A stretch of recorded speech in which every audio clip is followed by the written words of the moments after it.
Hello friends, as you know, I'm Vikram Singla. Today we are going to talk about what are the key things that a first-time home buyer should keep in mind. We know like Canada is the country of immigration, so a lot of new immigrants come to Canada every year. So after 1 year, 2 year, 3 years, depending upon their personal situation, they look for their first home to settle down in Canada. But before that, you have to do some preparation, and you should know like what are the key steps you should keep in mind before starting your first time home buying journey in Canada. So let's start. What is the first step? So first step is decide where are you going to looking to buy, select a location. So first step is to select the location. So which city you are looking to buy, and in that city which location you are looking to buy. Might be you're looking for a particular school for your kids, you're looking for commuting point of view, close to your workplace, transportations, other amenities. So location, choosing your location could be different for different people, but you should choose your location and choose your city. So second point is make sure you are not tied to a lease. So if you have a 1 year lease, so you cannot break the lease. If you break the lease, you have to pay penalty for that. So if you're on month to month, then you can give a 30 days notice and you can move out at any time. But if you have 1 year lease, so try to complete that lease, or don't, if you have a plan to buy a house, so don't tie yourself in a 1 year lease. Third thing, check your credit score and build your credit score, because credit score is very much important, because when you are going for a mortgage, the lender will look at your credit score. So there are other factors as well, but credit score is very important factor. And if you are new in Canada, you should start building your good credit score by making a good payment history, and definitely don't go for too much loans, don't go for defaults. So always have good financial habits. The fourth thing is save for down payments. So down payment is a very important part.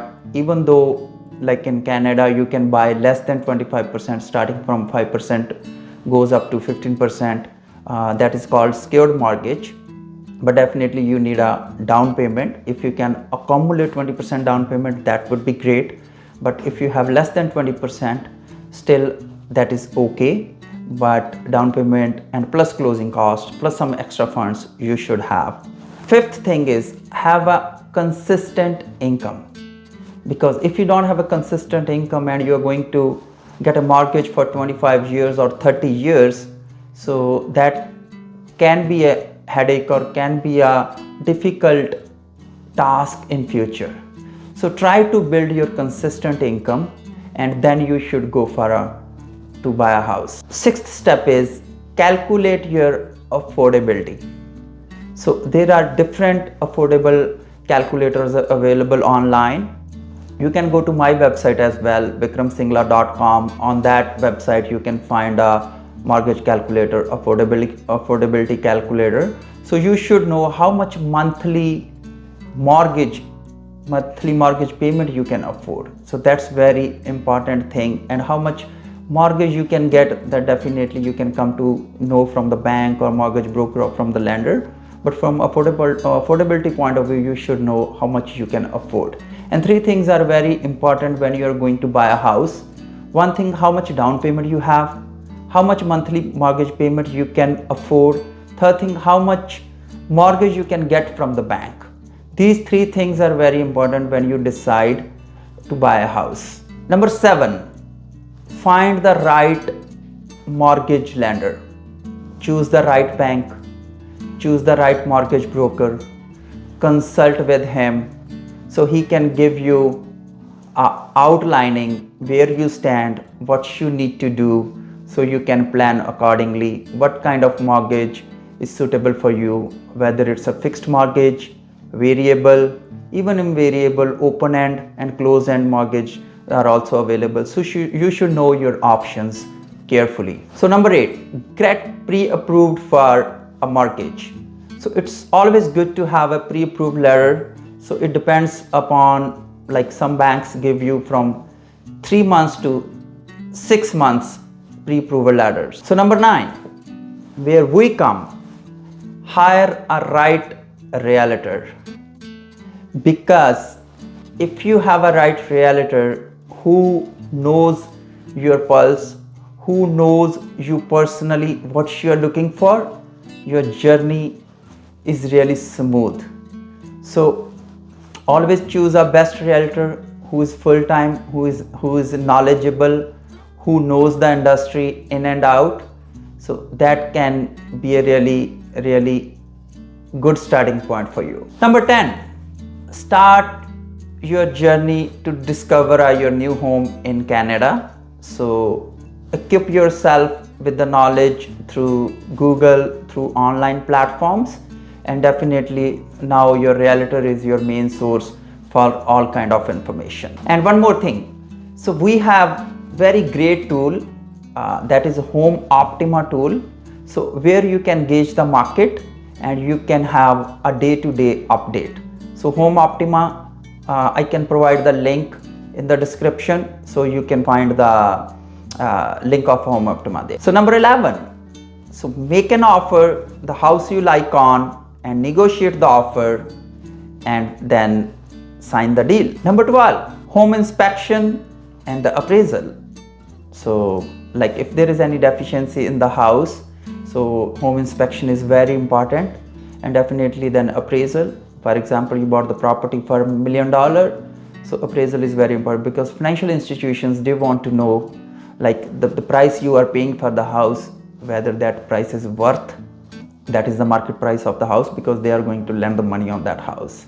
So they have a direct access in the property. They have a direct interest in the property. Number 13, secure your financing. So now it's the time, go to your financial institution, give them the paper of the deal, and now secure your financing, so there wouldn't be any hassle at the day of closing. Number 14, do a final inspection and take a notes. If there is any discrepancy, you find any kind of deficiencies, take a note and bring those notes to your lawyer, so he can review carefully, and before closing he can address those pinpoints. Number 15, sign the deal and get the keys from your lawyer. Congratulations for having your first home in Canada, but there are a lot of other things you should keep in mind. So because you are going to move to your new house, so you need movers for that, you need deep cleaning. We know due to COVID, so it's recommended to have a deep cleaning of the house, and definitely you need to change the addresses on your financial institutions, all your postal mails, and especially CRA. Don't forget to change your address on CRA. If you miss sometimes very important letters from CRA, it could be a difficult task. And one more thing, why changing address is very important, because your very sensitive information you get through the mails, your SIN numbers are also in the mails. So that's why like it's very important and urgent to change your mailing address as soon as possible. So next, know your neighborhood, know your neighbors, because now they are your new friends. And last but not the least, very important, change the locks on your doors, because like the previous locks, many people used to live in this house, many people have access to the keys, so it's always good idea to change the locks. Thanks for watching my video, and if you like my video, please give me a big thumb. But if you want a video on a specific topic, please leave a comment in the message, so I'll prepare a video on that topic. And please do subscribe my channel, so you can be notified whenever I post a new video. Thank you, stay connected, stay safe.